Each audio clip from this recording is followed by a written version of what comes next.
Que le Seigneur bénisse chacun de vous ce matin. Que Dieu vous bénisse. La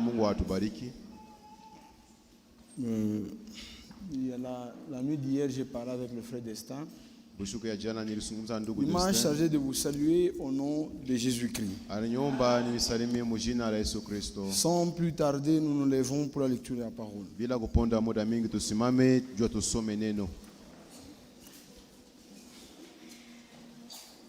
Nous ouvrons nos Bibles dans Apocalypse chapitre 1.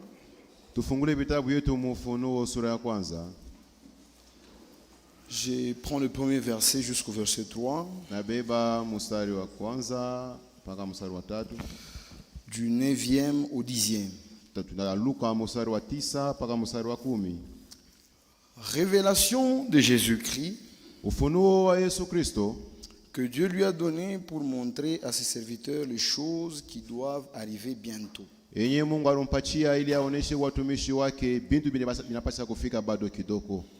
qu'il a fait connaître par l'envoi de son ange à son serviteur Jean.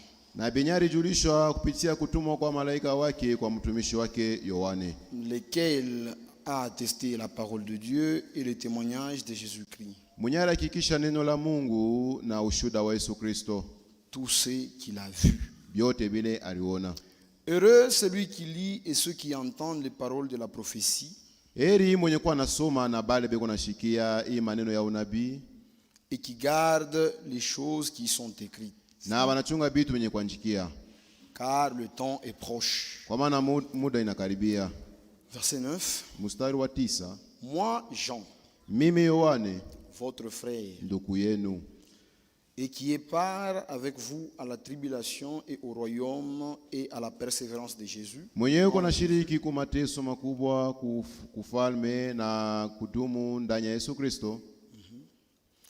J'étais dans l'île appelée Patmos à cause de la parole de Dieu et du témoignage de Jésus. Je fus ravi en esprit au jour du Seigneur. Asseyez-vous. Que Dieu bénisse la lecture de sa parole. Je vais prier. Dieu notre Père qui es aux cieux, au nom de Jésus-Christ, ton Fils bien-aimé, nous te disons merci. Parce que tu nous as accordé le privilège de venir encore une fois dans ta présence ce matin. Seigneur, nous nous attendons à toi. L'écriture vient d'être lue. N'importe qui ayant fait des études peut le faire aussi. Mais le seul qui puisse nous en donner le contenu, c'est toi. C'est pourquoi parle-nous ce matin, Seigneur. Aide mes frères et sœurs à comprendre ce qui sera dit. Donne-moi de mots justes, de mots appropriés pour communiquer la pensée. Au nom de Jésus-Christ. Amen. Que Dieu vous bénisse. C'est un message de revoir. J'aimerais parler sur le jour du Seigneur. Ça c'est écrit au verset 10. Je fus ravi en esprit au jour du Seigneur. Amen.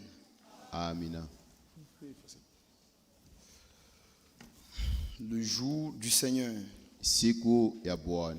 Plusieurs, quand ils entendent la Bible parler du jour du Seigneur, ils pensent que l'on parle du dimanche. Non, ce n'est pas ça. Il y en a qui pensent que c'est le samedi, le sabbat. Non, ce n'est pas ça. Si vous lisez la version Semeur de cette écriture, le traducteur aussi a mal compris. Lui dit ceci: Le jour du Seigneur, je fus ravi en esprit. Et dans son commentaire, il dit que Jean fait allusion au dimanche. Non. Jean ne parle pas du dimanche. Le dimanche n'est pas le jour du Seigneur.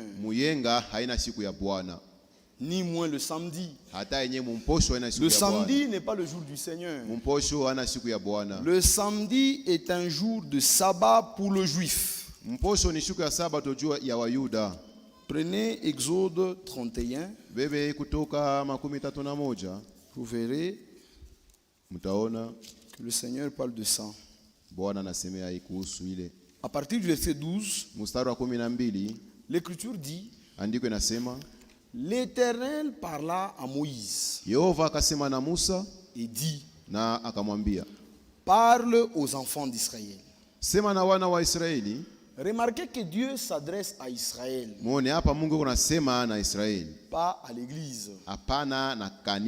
Le sabbat a été donné pour Israël, pas à l'église. Il y a un mouvement aujourd'hui. Il y a un mouvement aujourd'hui qu'on appelle Adventiste du 7e jour. Leur doctrine est basée sur le sabbat. Ils enseignent que c'est le jour du Seigneur, le jour où on doit se réunir pour prier. Non. Le sabbat n'a pas été donné aux gens des nations. Le sabbat n'a pas été donné à l'église. Le sabbat a été donné à Israël. Seulement. Écoutez ce que le Seigneur dit. Parle aux enfants d'Israël et dis-leur: vous ne manquerez pas d'observer mes sabbats, car ce sera entre moi et vous seulement. Donc entre Dieu et Israël. Donc entre moi et vous et parmi vos descendants, un signe auquel on connaîtra que je suis l'Éternel qui vous sanctifie. Vous observerez les sabbats, car il sera pour vous. Voilà, pour vous. Pour vous, Israël. Une chose sainte. 15. On travaillera 6 jours. Chez les Juifs, le premier jour de la semaine, c'est dimanche. Donc la semaine commence le dimanche et termine le samedi. Dans le 6 jours dont on parle, il est question de dimanche, lundi, mardi jusqu'à samedi. Jusqu'à vendredi. Donc on travaillera 6 jours, mais le 7e jour est le sabbat, le jour du repos consacré à l'Éternel. Celui qui fera quelque ouvrage le jour du sabbat sera puni de mort. Les enfants d'Israël observeront le sabbat. Vous voyez, il est question seulement d'Israël. Ils observeront le sabbat en le célébrant, eux et leurs descendants, comme une alliance perpétuelle. Ce sera entre moi et les enfants d'Israël un signe qui devra durer à perpétuité. Car, ça introduit la raison, car en 6 jours, l'Éternel a fait les cieux et la terre. Et le 7e jour, il a cessé son œuvre et il s'est reposé. Amen. C'était ça le but du sabbat. Donnez aux enfants d'Israël un jour de repos. Souvenez-vous qu'Israël était esclave en Égypte. C'était un peuple qui ne se reposait pas. Alors le Seigneur leur a donné un jour où ils doivent se reposer. En ce jour-là de sabbat, on ne devait même pas ramasser quelque chose dans sa parcelle. Donc si en ce jour, on te trouve en train de balayer dans ta parcelle, on va te lapider. C'était un jour qui était obligatoire pour Israël seulement, pas pour les nations. Dieu ne nous a donné aucun jour que nous devons observer. Pour nous, il n'y a pas de jour que nous devons observer. Nous ne venons pas le dimanche à l'église comme le jour du Seigneur. Non, aujourd'hui c'est le jour du Seigneur. Non. Ce n'est pas pour ça qu'on vient à l'église. Les chrétiens du commencement, le Paul et le Pierre, se rassemblaient les dimanches comme on se rassemble. Pas comme pour commémorer le jour du Seigneur, mais en souvenir de la résurrection de Jésus-Christ. Parce que Jésus-Christ est ressuscité un dimanche matin. Il était mort le vendredi soir et il est ressuscité le dimanche matin. Alors le disciple se rassembler les dimanches, pas pour commémorer un jour quelconque, mais en mémoire de la résurrection de Jésus-Christ. Parce que Jésus-Christ est ressuscité le dimanche. Prenez Jean chapitre 20. Je prends le premier verset. Le premier jour de la semaine, c'est-à-dire le dimanche, Marie de Magdala s'est rendue au sépulcre dès le matin, comme il faisait encore obscur, et elle vit que la pierre était ôtée du sépulcre. Vous voyez? C'est-à-dire que Jésus était sorti du sépulcre le dimanche matin.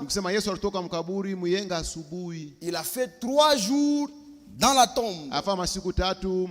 Vendredi, samedi, et il est ressuscité le dimanche.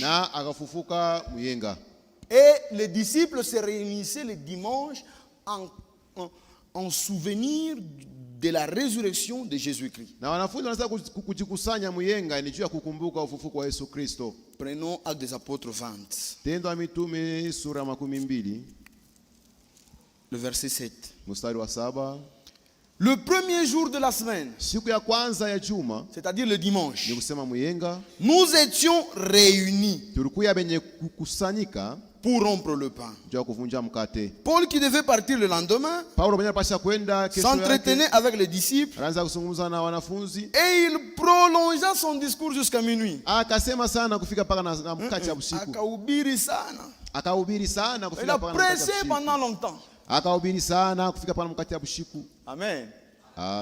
Il ne faut pas que vous puissiez commencer à vous fatiguer de la prédication. C'est notre nourriture. Paul a prêché jusqu'à minuit. Quelqu'un qui était là était distrait. Eutychus, il s'est endormi, il est tombé. Il a failli mourir.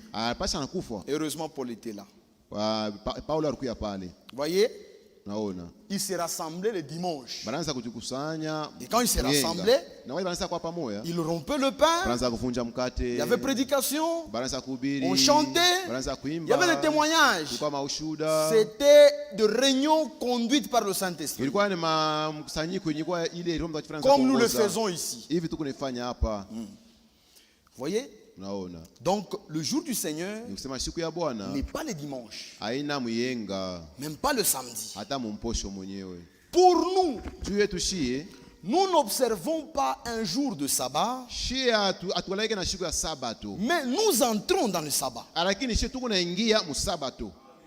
Qu'est-ce que je veux dire?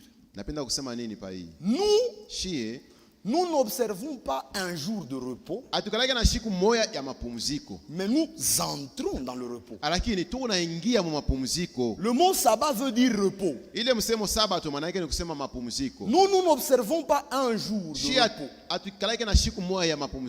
mais par le baptême du Saint-Esprit, nous entrons dans le repos de Dieu. Amen. Amina. Et quiconque est baptisé du Saint-Esprit, il se repose de ses mauvaises œuvres. Ça veut simplement dire que si tu es encore esclave d'une chose, tu n'es pas au repos. Tu ne te reposes pas. Tu souffres. Tu essayes d'abandonner la boisson. Tu n'arrives pas. Tu souffres. Tu n'es pas au repos. Entre dans le repos. Tu te reposeras. Quelqu'un qui a le Saint-Esprit, il a un cœur en repos. Frère, le corps peut souffrir. Le corps peut être dans l'agonie, mais son cœur est rassuré. Le Seigneur est vivant.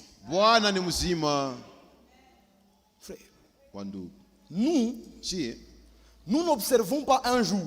Nous n'avons pas un jour à observer. Nous n'avons même pas une seule fête. Si nous fêtons la Sainte Seine, c'est parce que le Seigneur l'avait instauré le jour de Pâques. C'était un jour de fête. Alors le Seigneur a dit, où est-ce que je vais commémorer la Pâque? C'est comme ça que nous aussi nous commémorons la Sainte Seine. Mais nous n'avons aucune fête, nous les gens de la nation. Dieu n'a donné à l'église aucune fête, aucune fête. Nous n'avons pas de fête à observer. Nous n'avons pas de jour à observer. Pour nous, le vendredi n'est pas saint. Le dimanche n'est pas saint. Seule la parole de Dieu est sainte. Nous n'avons pas un saint jour. Nous n'en avons pas. Il n'y a pas de saint jour pour l'église. Amen. C'est ça. Nous n'observons pas un seul jour de fête. Dieu a donné des fêtes à Israël. 7 fêtes. 8 s'il faut compter les sabbats. Il y avait la fête des expiations. Il y avait la fête de pain sans levain. Il y avait la fête du tabernacle. La fête de la moisson. La fête de la gerbe agitée. Il y avait la fête des trompettes. Et quelle autre fête? Et la fête de Pâques. Ça fait 7. Si on ajoute le sabbat, ça fait 8. C'était de jours saints pour Israël. Mais pas pour nous. Nous ne sommes pas Israël dans la chair. Nous sommes Israël en esprit. Alors pour nous, depuis le calvaire jusqu'au retour du Seigneur, chaque jour est une fête pour nous. C'est comme ça que nous sommes dans la joie tout le jour. La joie du salut. Amen. C'est ça. C'est-à-dire que nous entrons dans le repos. Lisons quand même l'écriture pour que vous ayez une base. Prenons Hébreux 4. Paul a enseigné sur le repos.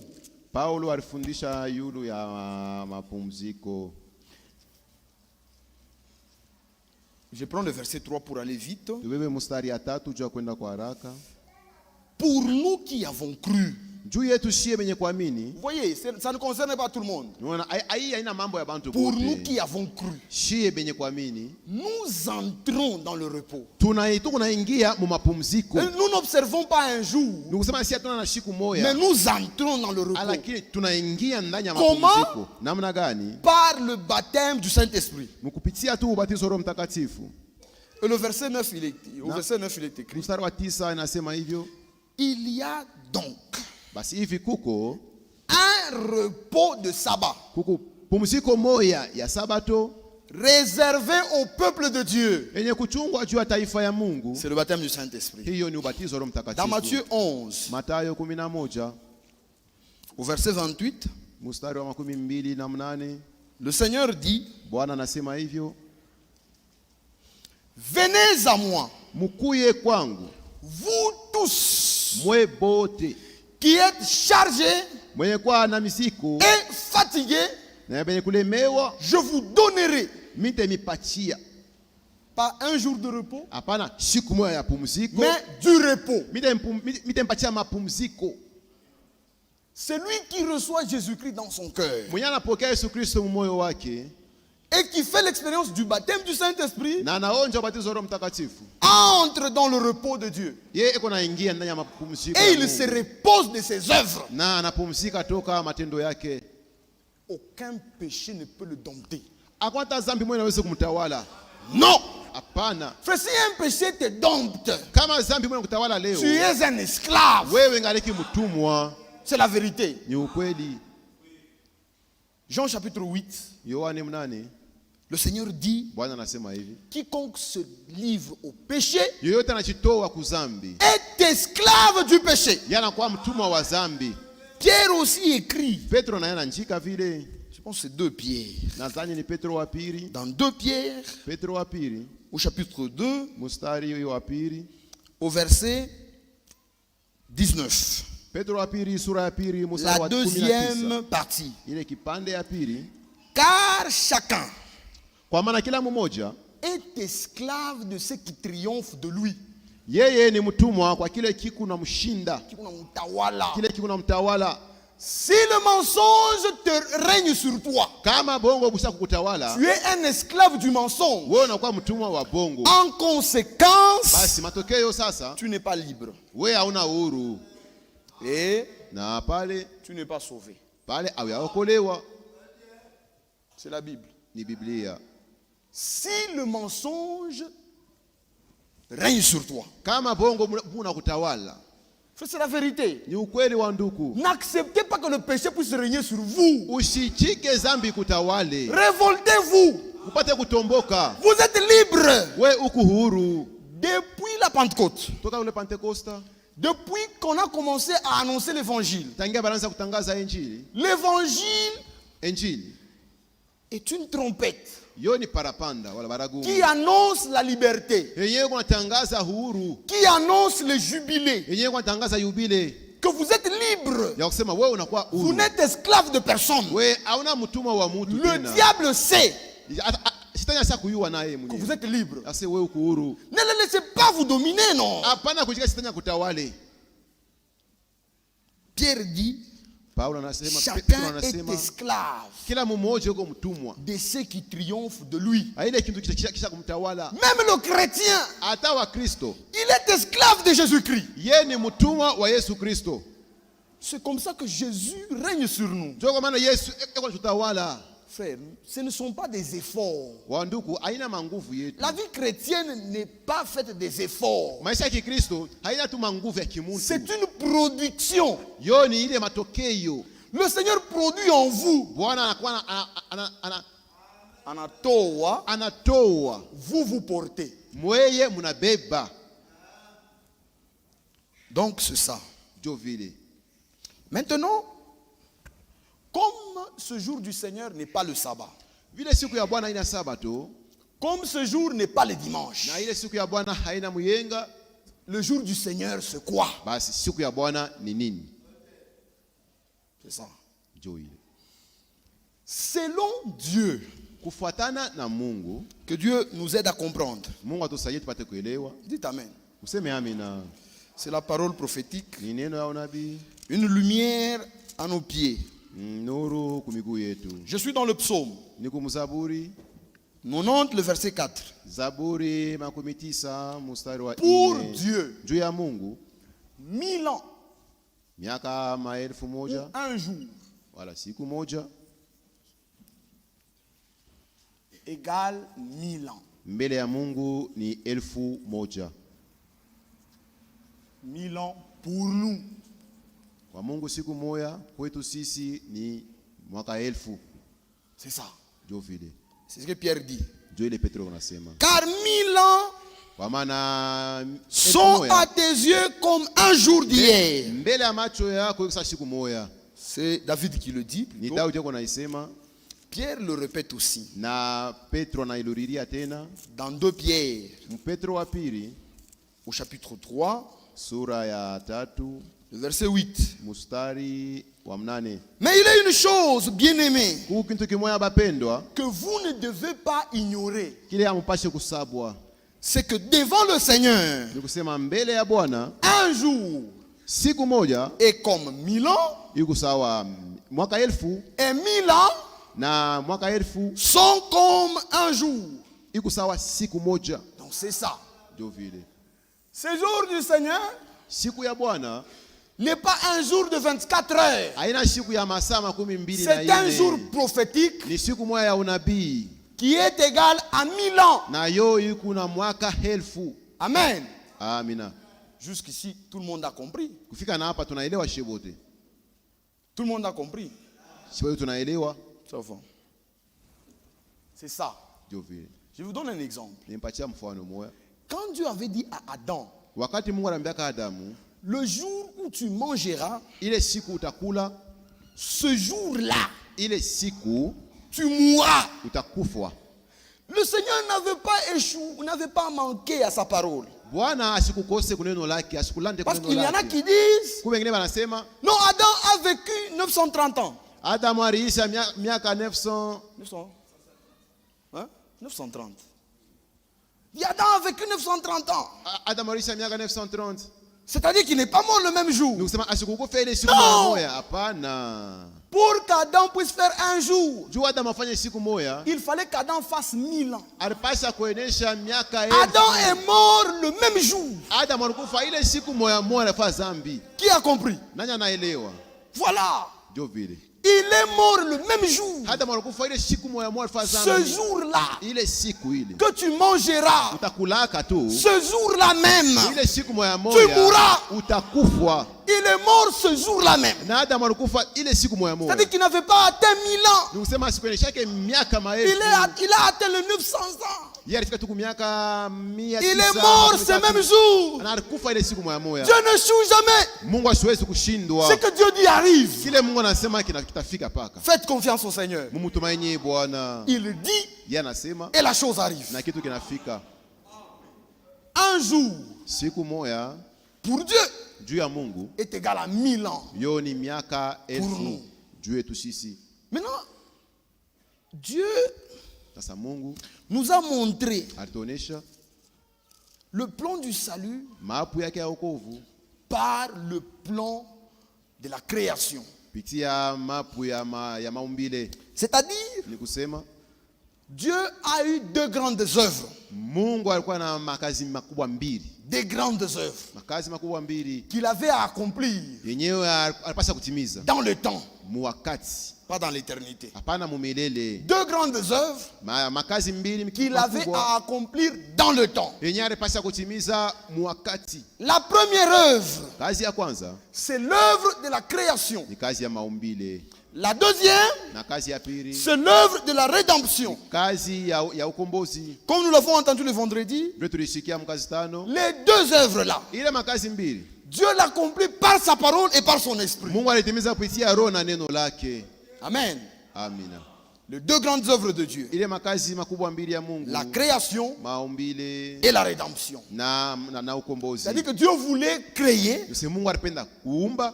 un homme. Et il voulait créer un monde plutôt qui soit une habitation de son enfant, de son fils. Pour que son fils vive dans ce monde, il fallait que ce soit un fils sauvé. C'est-à-dire qu'il soit sorti de lui. Un fils que lui a engendré. Par la création, il lui a fait son monde. Et par la rédemption, il l'a fait fils. Maintenant, dans la création, je ne vais pas tout donner. Vous le savez. Dieu a créé en 6 jours. N'est-ce pas? Et le 7e, il s'est reposé. Qui c'est ça? Voilà. Dieu a créé dans 6 jours. Et le 7e jour, il s'est reposé. Genèse 2, verset 1er. Ainsi furent achevés les cieux et la terre et toute leur armée. Dieu acheva au 7e jour son œuvre, c'est-à-dire l'œuvre de la création qu'il avait faite. Et il se reposa au 7e jour de toute son œuvre qu'il avait faite. Dieu bénit le 7e jour et il le sanctifia. Ça veut simplement dire qu'il le mit à part. Il a fait de ce jour un jour à part. Sanctifié veut simplement dire mis à part.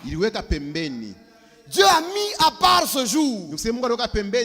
Il a fait de ce jour un jour spécial. Un jour qui est son jour de repos. Les 6 jours, il a donné à l'homme. Le 7e, il le garde pour lui. C'est comme ça que nous parlons sur le jour du Seigneur. C'est son jour. Nous avons eu 6 jours. Lui en a pris qu'un seul. C'est même comme ça dans la dîme. Il prend 1/10 de votre argent. Dieu n'est pas cupide. Il nous donne 6 jours et il a pris un seul jour. Il a créé en 6 jours. 6 jours. Le 7e, il se reposait. Voilà. Mais maintenant, le monde aussi a eu 6 jours pour que nous puissions entrer dans le jour du Seigneur. C'est-à-dire quoi? Dans la manière de compter de Dieu. J'ai déjà fait ce calcul. J'avais pris mon temps. J'ai calculé depuis Adam jusqu'à Abraham. J'ai calculé. Et ça tombe vraiment à pic. C'est-à-dire depuis Adam jusqu'à Enoch.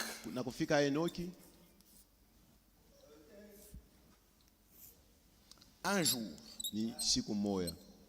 qui est égal à 1000 ans. Amen. D'Adam à Enoch, un jour est passé. C'est-à-dire 1000 ans. D'Enoch à Abraham, un jour est passé. Le deuxième, c'est-à-dire 1000 ans. Ça fait 2 jours qu'on appelle l'âge de la conscience.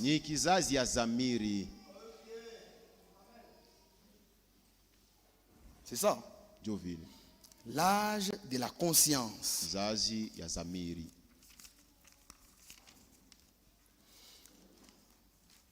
L'âge de la conscience.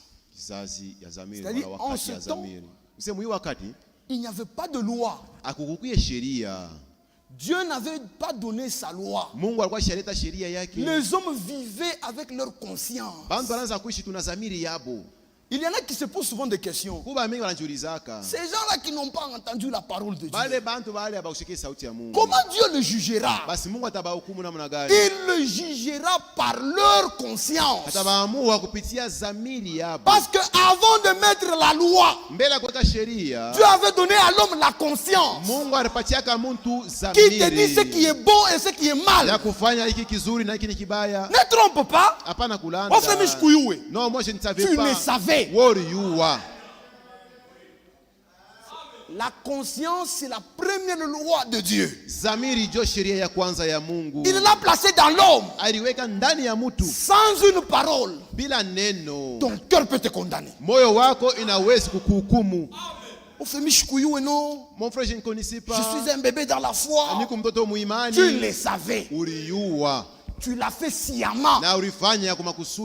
C'est ça. L'âge de la conscience. Conscience. Ça a pris 2000 ans. Maintenant, d'Abraham à David, un jour est passé encore. C'est-à-dire 1000 ans. Amen. Amina. De David à Christ, un jour est passé, c'est-à-dire 1000 ans. Ceci forme 2 jours qu'on appelle âge de la loi. La loi a été donnée en cette période. Au jugement dernier, ceux qui ont existé en ce temps, Dieu va les juger par la conscience.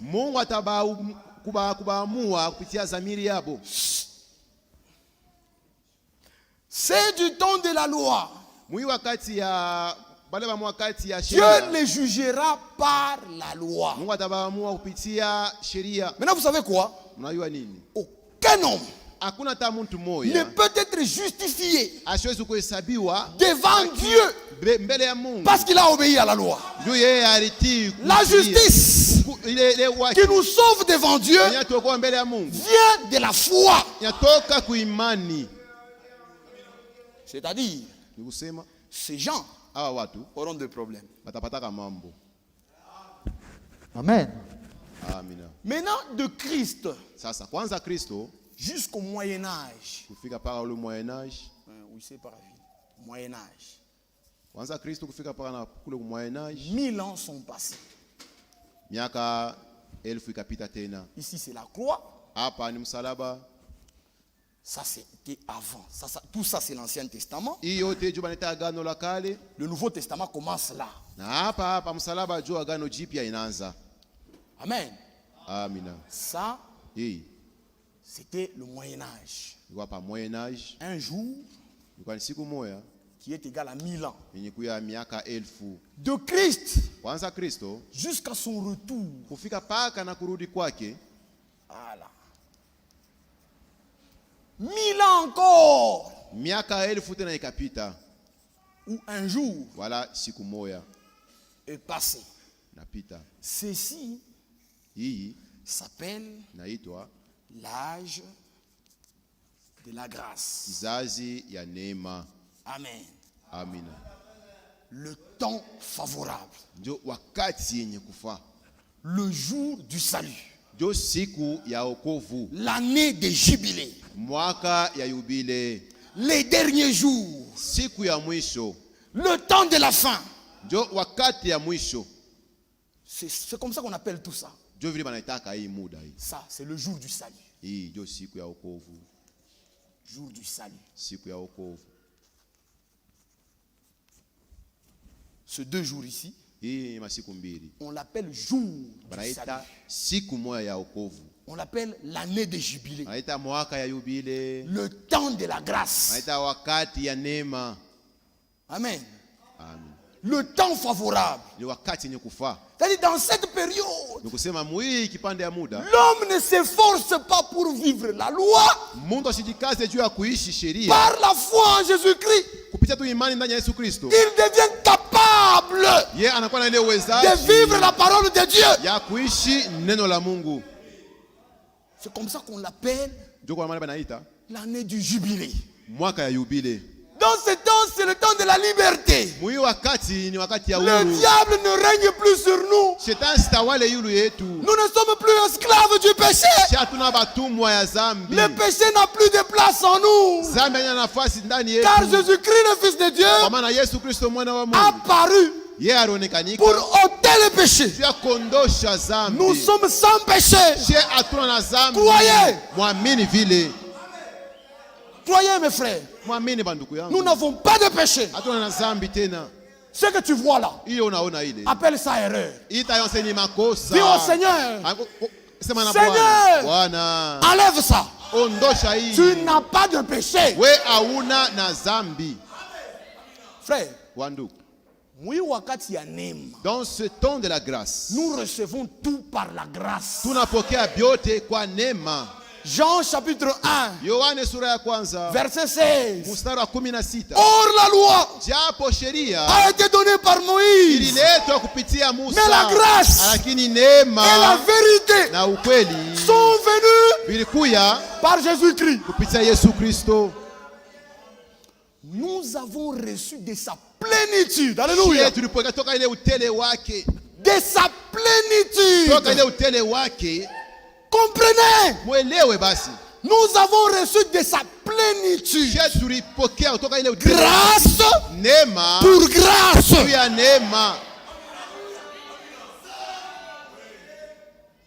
Frère, Dieu ne peut plus te condamner. S'il te condamne, il se condamne. Il n'y a plus de condamnation. Plus de condamnation. Parce que le péché était fort par la loi. Or, la loi a été accomplie. Jésus-Christ a accompli toute la loi. C'est pourquoi je suis dans Hébreux 10. C'est pourquoi Christ entrant dans le monde dit: tu n'as voulu ni sacrifice ni offrande que l'on offre selon la loi, mais tu m'as formé un corps. Voici, je viens pour faire ta volonté. C'est en vertu de cette volonté que nous sommes sanctifiés une fois pour toutes. Une fois pour toutes. Nous sommes saints une fois pour toutes. Les expériences de Dieu sont des expériences éternelles. Quand tu reçois un salut, tu ne le reçois pas aujourd'hui pour le perdre demain. Dieu ne peut pas te sauver aujourd'hui pour te perdre demain et puis venir nous dire: je suis le Dieu infini. Non. Il te sauve pour l'éternité. Aussi vrai que Dieu est éternel, tous ceux qui sont sortis de lui sont éternels. Frère, je vous donne un exemple. Je n'ai pas encore pris ma femme, mais je peux dire que j'ai des enfants. Où sont mes enfants? Ils sont à moi. Quand je marche, je marche avec eux. Quand je prêche, je prêche avec eux. Le jour de ma naissance, ils sont nés avec moi. Amen. Quand Dieu était seul dans l'éternité, wakati Mungu alikuwa mwenyewe mumilele, ses enfants batoto yake étaient en lui. parikuwa ndani yake. Quand il est sorti de l'éternité, Wakati alitoka mumilele, ses enfants batoto yake en lui. parikuwa ndani yake. Quand il est mort au calvaire, ses enfants batoto en yake lui. parikuwa ndani yake. Et le jour de la Pentecôte, Na siku ya ses Pentekoste enfants batoto yake sont sortis. baritoka. Croyez comme ça, frère. Mwamini mwi namuna. C'est l'évangile éternel. Jo injili ya milele. Rien ne peut vous arracher le salut. Hakuna kitu kinaweza kukutosha wokovu. Vous arracher le salut, hein? Kukunyang'anya wokovu. C'est comme Dieu qui combat Dieu. Ikusa Mungu anaanza kujikombanisha yeye mwenyewe. Mungu akombanishe Mungu. Dieu sait combattre lui-même. C'est ça. Ndio vile. Effacez mes frères. Usimise wa ndugu yangu. Je pense que vous avez pris des notes. Nasana nimesha kuandika hivi. Nous sommes au 6e jour. Hapa tuko msiku ya sita. 6e jour. Siku ya sita. C'est-à-dire le jour de l'homme. Siku ya mutu. Masiku ya mutu. Se termine inaishia là. Pale mkurudi kwa Kristo. Je n'ai pas dit ça.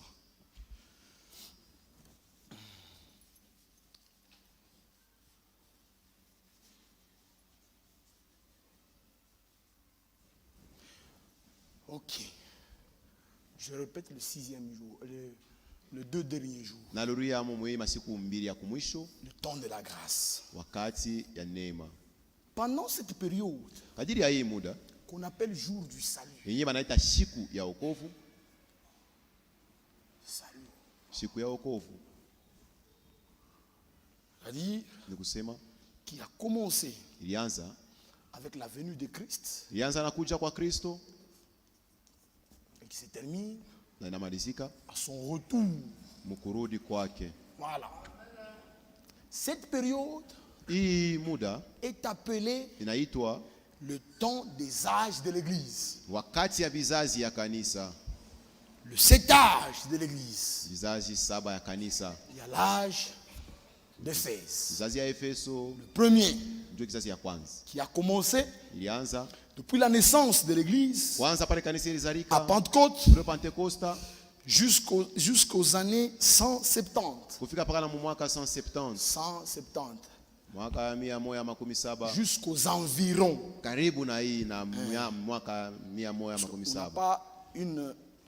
On n'a pas une comment on dit, une exactitude sur ça. Ce sont des approximatifs. L'âge d'Éphèse. Le deuxième, c'est Smyrne, qui a commencé de 170 vers 312. 312, Smyrne. Le troisième, c'est Pergame. Pergame a commencé vers les années 312 jusqu'aux années 606. Pergame. Et puis, il y a l'âge de martyr, Thyatire. Le deuxième saut. Cet âge a commencé en 606 et a pris fin vers les années 1500.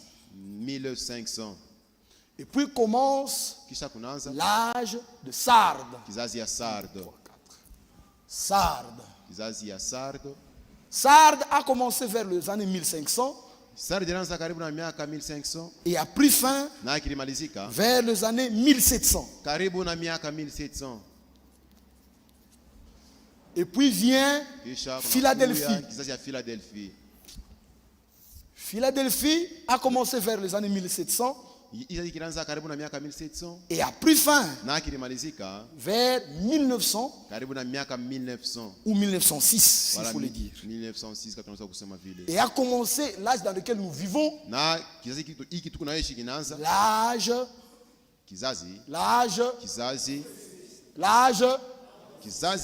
Laodicée. C'est bien quand vous connaissez les histoires prophétiques. C'est le tout dernier.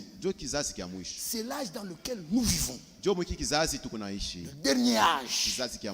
L'âge qui connaîtra l'enlèvement. Dans notre âge, nous ne mourrons pas tous. C'est dans cet âge que l'enlèvement va se produire. L'âge de la Odyssée. Le dernier. Il a commencé vers 1906 et va prendre fin au retour du Seigneur. Pas en 1977. Mais au retour du Seigneur. Voilà. C'est cette période. Le jour du salut. Le temps de la grâce. Dieu a fait passer son église par cette période. Et c'est cette période. Ce sont les 7 âges de l'église. L'église de Jésus-Christ a commencé à Pentecôte. Et cette église est passée par 7 âges. Amen. Peut-être avec le temps, nous parlerons sur les âges de l'église. Mais maintenant, ce n'est pas là notre sujet. Après ça, vient le dernier jour. C'est ça le jour du Seigneur.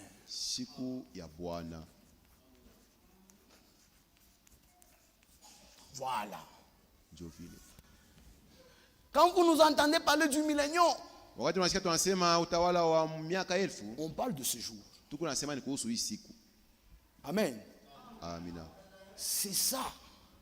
Ce jour, c'est ça même le millénium. Le jour du Seigneur. Il vient après le jour du salut. C'est-à-dire, quand on vous demande, c'est quoi le jour du Seigneur? C'est le sabbat? Non. C'est le dimanche? Non. C'est quel jour? C'est le jour qui vient après le jour du salut. Ce jour a des événements au commencement et à sa fin. Amen. Dans le jour du salut, avant ce jour, Dieu a envoyé Jean-Baptiste.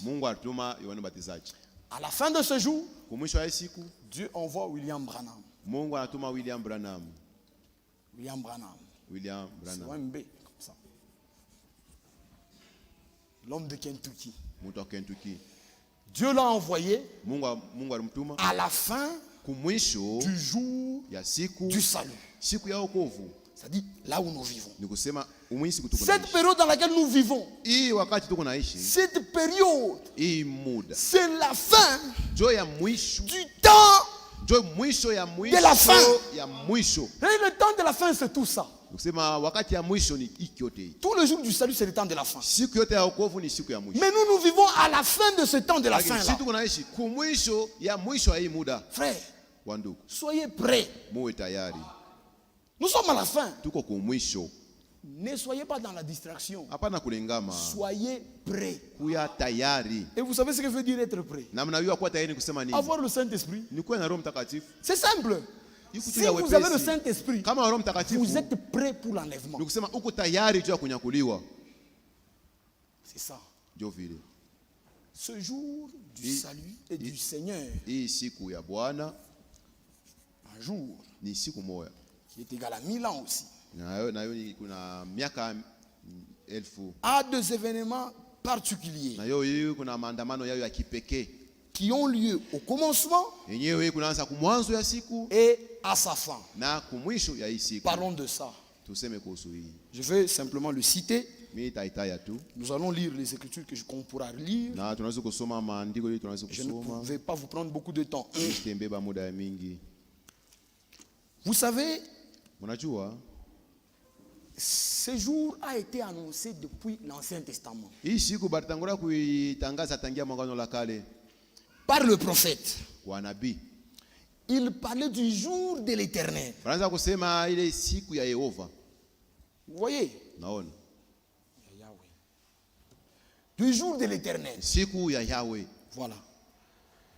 Cet éternel-là, Ule Yahweh. c'est lui le Seigneur Jésus. Jo Bwana Yesu. Amen. Amina. C'est ce que je vous avais dit l'autre fois. Même quand nous chantons, chantons au nom du Seigneur. Si vous prenez les Écritures de l'Ancien Testament qui parlent de l'Éternel et qui sont répétées dans le Nouveau Testament, on parle du Seigneur. Prenons Joël chapitre 2.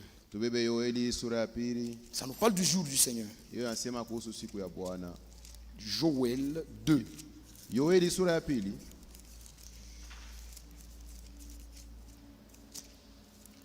Joël chapitre 2.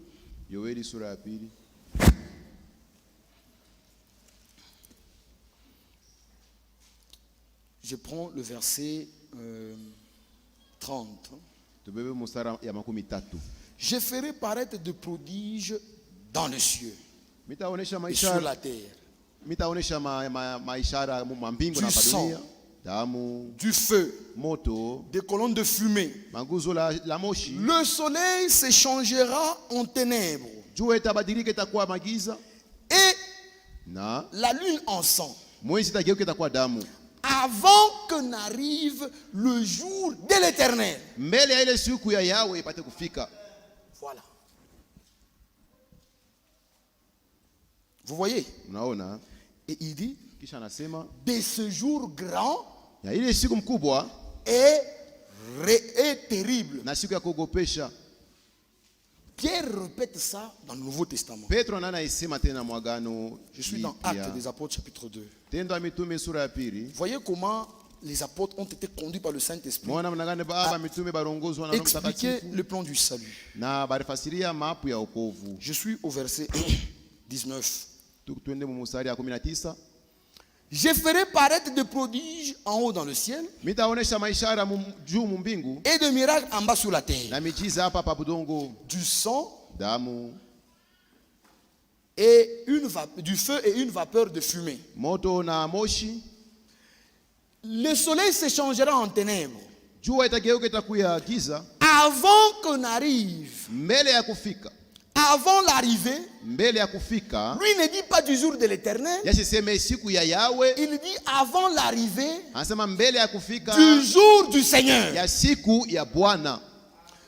ce jour grand, lui ne dit pas terrible, lui dit glorieux.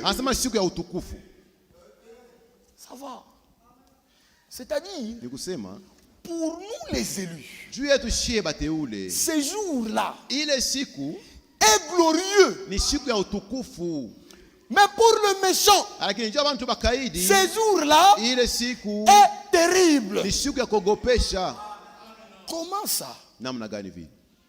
Parce qu'avant ce jour, nous serons enlevés. Alors pour nous, c'est glorieux. Mais pour le païen, ce jour est terrible. C'est comme ça que Pierre se référant à l'enlèvement, il dit ce jour grand et glorieux. Mais Joël se référant à la colère de Dieu, il dit ce jour-là est terrible. Vous voyez? C'est-à-dire, pour les élus, c'est le jour de Christ. Paul le dit. 1 Corinthiens chapitre 1 verset 9. Dieu est fidèle. Lui qui vous a appelé à la communion de son Fils Jésus-Christ. Oh, remontons au verset 8 plutôt. Il vous affermira aussi jusqu'à la fin, pour que vous soyez irréprochables au jour de notre Seigneur Jésus-Christ. Ici, Paul parle de l'enlèvement. Quand on parle du jour de Christ, du jour de Jésus-Christ, on se réfère à l'enlèvement. Mais quand on parle du jour du Seigneur, on se réfère à la colère de Dieu. Philippiens 1:6. Paul comprenait bien la parole de Dieu. Je suis persuadé que celui qui a commencé en vous cette bonne œuvre la rendra parfaite pour le jour de Jésus-Christ. Il parle de l'enlèvement qui va avoir lieu avant le jour du Seigneur. Mais maintenant, pour les impies, ce jour-là est terrible.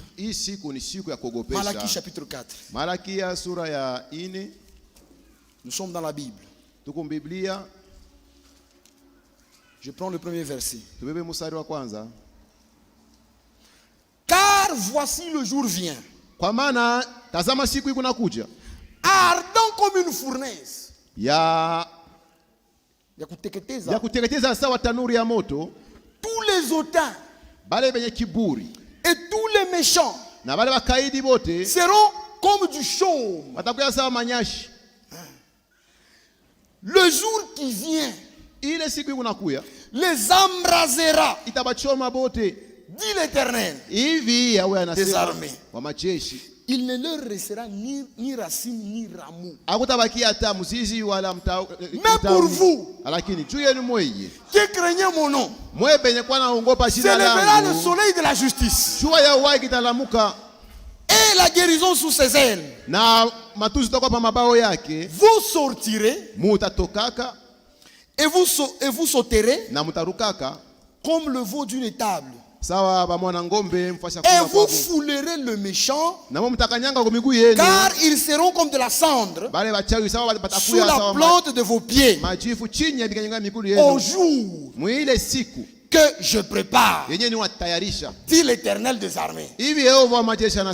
Ici, Malachie nous montre qu'avant ce jour, au début de ce jour, Dieu va manifester sa colère.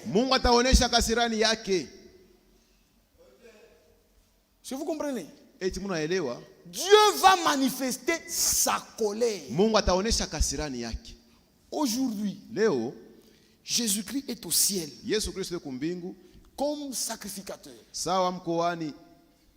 en train de faire la médiation avec Dieu. Mais après l'enlèvement, vers la fin du souper de noces, il va se changer en lion.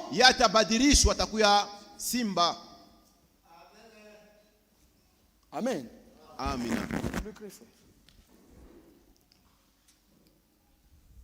C'est-à-dire vers la fin.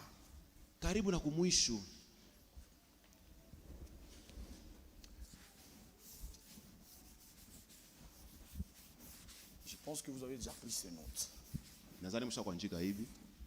Nous sommes. Ça c'est le retour du Seigneur. Nous sommes au ciel. Sur la terre, il y aura des gens qui vont rester. Nous ferons 7 ans au ciel. 7 ans. C'est 7 ans. C'est la dernière semaine de 70 semaines de Daniel. Cette période ici est divisée en deux. Pendant cette période, nous sommes au souper de noces avec le Seigneur, en train de manger et de boire à la table avec Abraham, Isaac, Jacob, Adam et tous les autres là-bas. Le Paul, le Pierre, le Branham. Nous serons au ciel pendant cette période. Ça c'est l'enlèvement. Hapa ni C'est kunyakuliwa. l'enlèvement. Hapa ni kunyakuliwa. Nous partons au ciel. Tunaenda kumbingu.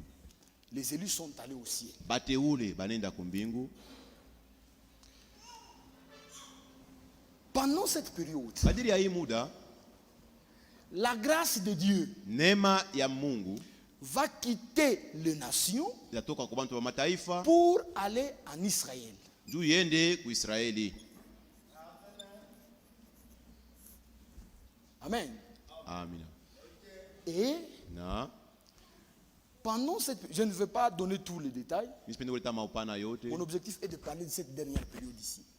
Ninapenda kusemea hii sehemu ya pili ya mwisho. Vous voyez que je n'ai pas mis au milieu. Unaona mishi kuweke pakatikati, mishi C'est ikate vers la pakatikati. fin. Ni karibu na kumwisho. Pendant cette période, Kadiri ya hii muda, la grâce de Dieu ira en Israël. neema ya Mungu itenda ku Israeli. Les Israélites aussi reconnaîtront leur Messie Wana wa Israeli watatambua Masia wabo et ils seront sauvés. na wataokolewa. Amen. Amina. Pendant cette période ici, Kadiri ya hii muda, Dieu fera de Jérusalem Mungu atafanya na Yerusalema une pierre pesante itakuwa juu ya bujito pour kabisa. toutes les nations. Juu ya mataifa yote. C'est-à-dire, Ni kusema Jérusalem Yerusalema sera à la une de toutes les actualités. batanza kuisema mahabari yote. Jérusalem Yerusalema sera, lisons cela, tuisome. je suis dans Zacharie. Niko mkitabu ya Zakaria. Zacharie, au chapitre 14. Zakaria 14.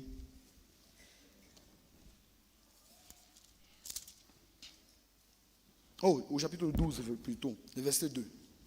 Mustari wa 12. Voici, je ferai de Jérusalem une coupe d'étourdissement Tazama mitafanya Yerusalema atakuwa kikombe kia pour tout le mzito peuple d'alentour juu ya taifa yote ni kwa pembeni yake, et aussi pour Juda dans le siège de Jérusalem. na juu ya Yuda mule makao ya Yerusalema. En ce jour-là, Mwile siku il parle du jour du Seigneur. hapa kunasema kuhusu siku ya Bwana. Je ferai de Jérusalem une pierre pesante pour tout le peuple. Tafanya Israeli itakuwa juu ya bujito kabisa juu ya mataifa yote. Voilà. C'est Jérusalem ici, Ni Yerusalema hii mnao. la capitale d'Israël. Hii kapitali ya Une Israeli. pierre pesante pour tout le peuple. Itakuwa ni juu ya bujito juu ya watu wote. Tous ceux qui la soulèveront Bale bote watapima kuinyangua. seront meurtris. Bo bataumizwa. Et toutes les nations Na mataifa yote de la terre ya hapa pa bulongo s'assembleront contre elle. itakuwa pamoja juu ya kumkombanisha. C'est-à-dire toutes les nations. Ni kusema mataifa yote. Pendant cette période, nous sommes au ciel. Mwi wakati shetu kukumbingu. Toutes les nations de la terre Mataifa yote vont hapa se dunia rassembler contre Jérusalem. batekala fashi moja juu ya kukombanisha Israeli. Jérusalem. Juu ya kukombanisha Yerusalemu.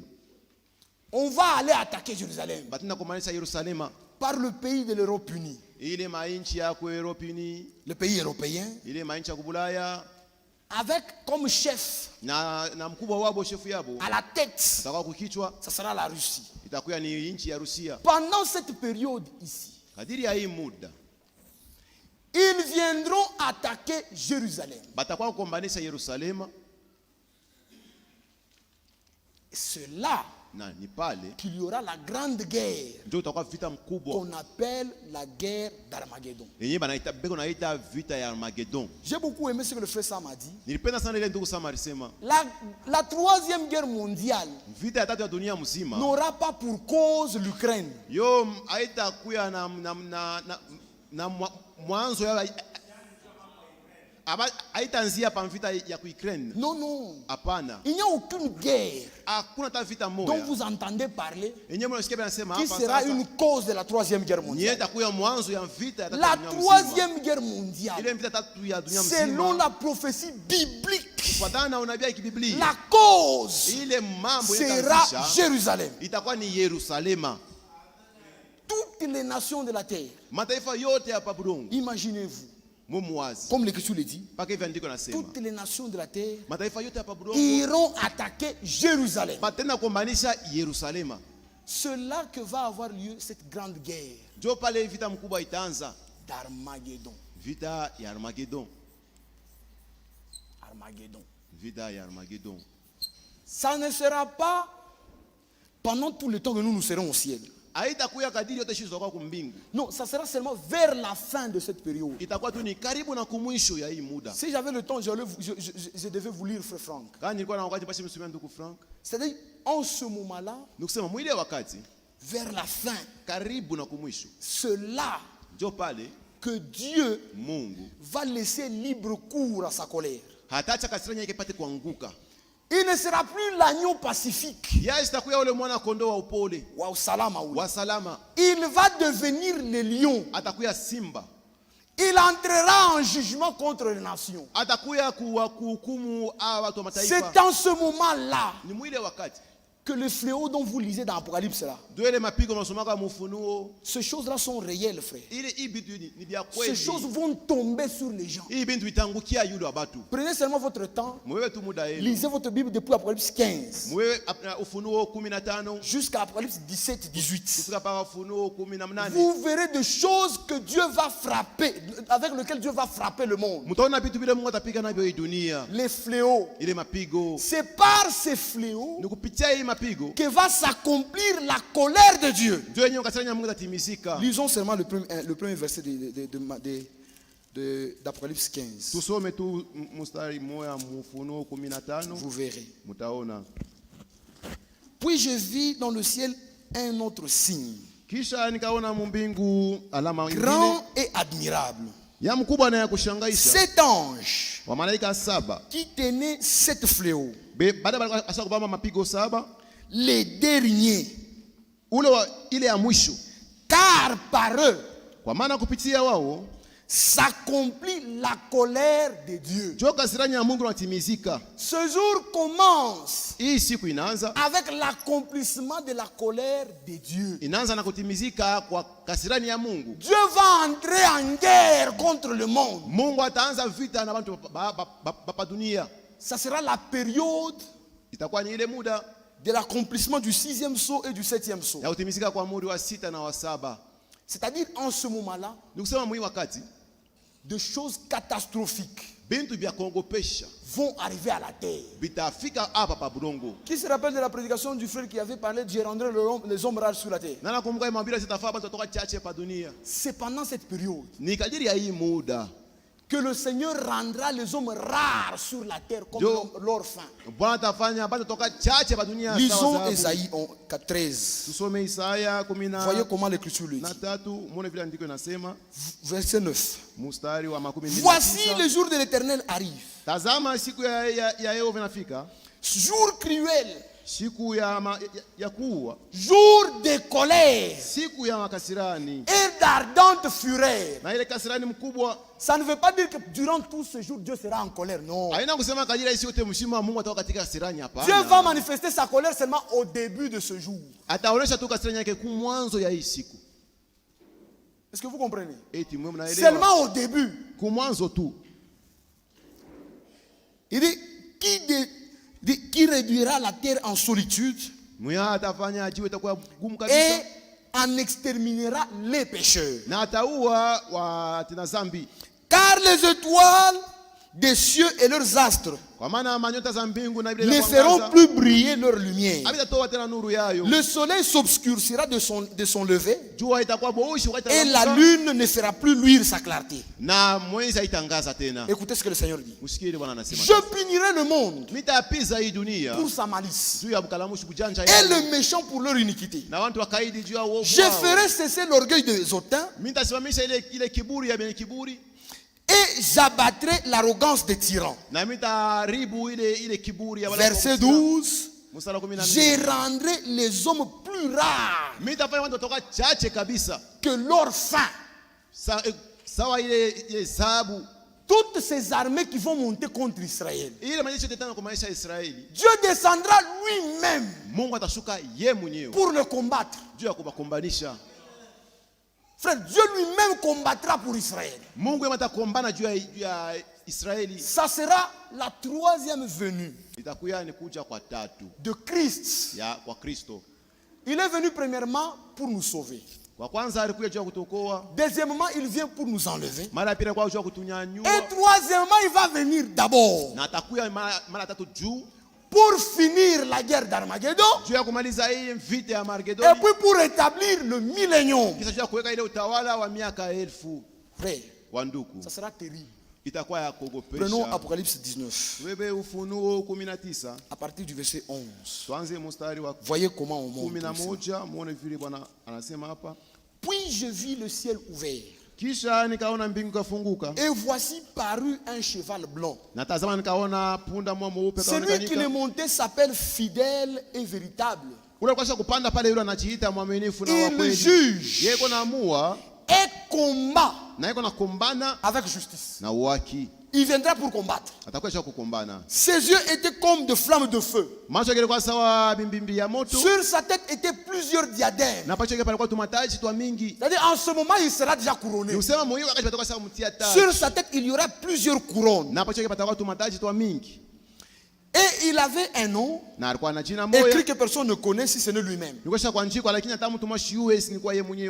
imaginez-vous, il y a des gens aujourd'hui qui disent qu'ils connaissent ce nom.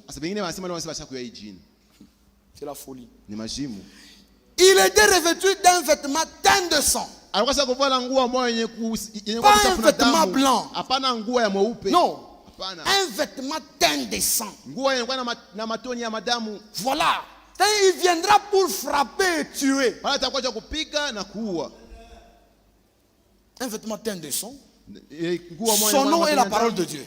Les armées qui sont dans le ciel le suivaient sur des chevaux.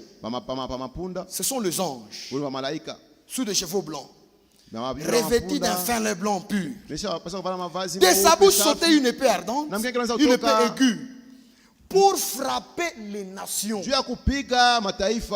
viendra pour frapper ces nations qui monteront contre Israël. Pour frapper les nations.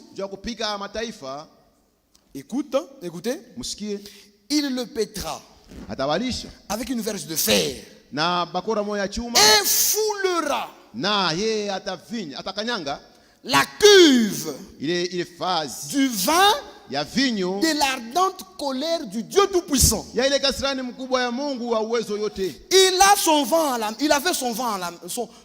Il avait sur son vêtement et sur sa cuisse un nom écrit: Roi de rois et Seigneur des seigneurs. Maintenant écoutez. Et je vis un ange qui se tenait dans le soleil. Et il cria d'une forte voix, disant à tous les oiseaux qui volaient par le milieu du ciel: venez, rassemblez-vous pour le grand festin. Le grand festin de Dieu, afin de manger la chair de roi, la chair de chef militaire, la chair de puissant, la chair de chevaux. Tous ces gens vont mourir et vont tomber là-bas. Les oiseaux viendront le manger. Ça sera terrible. Ça sera une guerre terrible. La plus grande guerre qu'on appelle la guerre d'Armageddon. Lui-même viendra mettre fin à cela. Cette venue ici, c'est la même d'Apocalypse 7, 1 verset 7. Voici, il vient sur le nuée. Quand il vient là, c'est pour terminer la guerre d'Armageddon et établir le millénium, c'est-à-dire le règne de paix. De paix.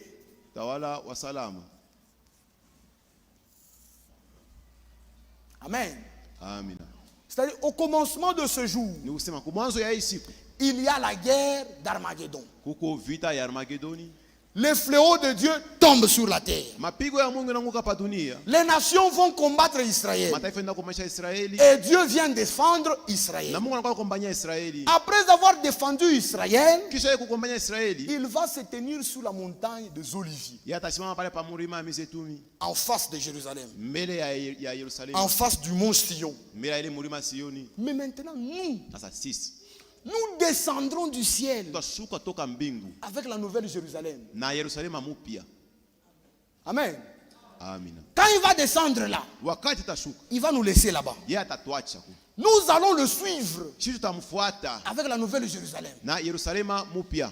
Cette ville d'or, de perles et de lumière là. Cette ville que nous chantons là. Quand nous serons enlevés, nous irons là-bas. Quand nous allons revenir sur la terre, nous n'allons pas vivre sur cette terre ici. Non. Nous serons dans la nouvelle Jérusalem. Elle va descendre du ciel et va se tenir au-dessus de l'ancienne Jérusalem. Frère, la science ne réussit pas toujours. Amen. La science ne réussit pas toujours. Selon la science, il y a la force de la pesanteur qui attire tout corps au centre de la terre. Quand vous mettez cette Bible ici, ça va tomber. Mais quand la nouvelle Jérusalem descendra, elle va se tenir au-dessus de l'ancienne Jérusalem sans tomber. Et nous serons dedans.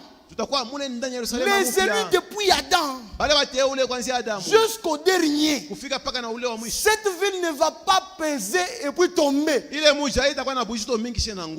Quand beaucoup de gens montent sur une chose légère, la chose va céder et tomber. Mais nous serons dans cette nouvelle Jérusalem. Cette nouvelle Jérusalem ne tombera pas. Elle sera nouvelle. Amen. Dans la nouvelle alliance, le Seigneur fait toutes choses nouvelles. Il a commencé par vous donner un nouveau cœur. Il vous donne un esprit nouveau. Au retour du Seigneur, il vous donne un corps nouveau. Au millénium, vous allez descendre avec la nouvelle Jérusalem. Et après le millénium, il fera de nouveaux cieux et une nouvelle terre. Il fera toutes choses nouvelles pour vous les élus. Et pendant cette période, nous serons au-dessus ici. Dans la nouvelle Jérusalem. Et nous vivrons 1000 ans sur la terre. Nous serons la reine aux côtés du roi. Lui, il sera le roi de rois. Nous serons la reine. Nous allons régner sur cette terre. Mais maintenant pour comprendre bien, est-ce qu'il y a de rois sans peuple? Un roi sans peuple. C'est pourquoi même pendant cette période, il y a des gens qui vont rester vivants. Ils vont aussi entrer dans le millénium. Amen. C'est sur eux que nous allons régner. C'est la Bible, c'est pas moi. C'est-à-dire tout le monde ne va pas mourir avec cette bataille. Dieu n'a pas dit je finirai les hommes sur la terre. Il a dit je les rendrai rares. Dans le millénium, il n'y aura pas que l'épouse. Quel est le bien qu'il y a à un roi sans peuple? C'est comme un célibataire qui est dans sa maison, qui dit je suis chef moi. Tu es chef de qui? Où est ta femme? Le roi, il est roi par rapport au peuple. Nous serons reines sur la terre. Il y aura des gens. Prenons toujours Zacharie. Je suis au verset 14, au chapitre 14. Écoutez le verset 16. Tous ceux qui resteront de toutes les nations.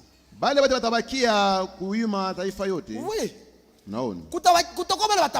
Il y aura des gens qui resteront. Tous ceux qui resteront de toutes les nations. Venus contre Jérusalem. Ceux qui resteront vivants monteront chaque année Batanza kupanda kila mwaka. Chaque année. Batanza kupanda kila mwaka. C'est comme ça que c'est le millénium. Ce n'est pas l'éternité. Dans l'éternité, il n'y a pas de temps. Il n'y a pas de jour. Si on dit chaque année, nous sommes encore dans le temps. Ils viendront chaque année. Et qu'est-ce qu'ils viendront faire? Pour se prosterner devant le Sauveur. C'est comme ça que c'est écrit. C'est écrit comment? Pour se prosterner devant. Cette écriture parle du millénium. C'est le règne de paix. Christ sera roi. Nous, nous serons la reine. Il ne sera pas président. Il sera roi. Nous, nous ne serons pas maman présidente. Nous serons la reine. Toutes ces nations-là viendront se prosterner devant le roi. Qui est ce roi? L'Éternel des armées. Pour célébrer la fête des tabernacles. Pendant cette période-là, le tabernacle en Israël sera déjà reconstruit. Et Israël va reprendre le sacrifice perpétuel là. Ils vont reprendre leur culte. Maintenant les gens des nations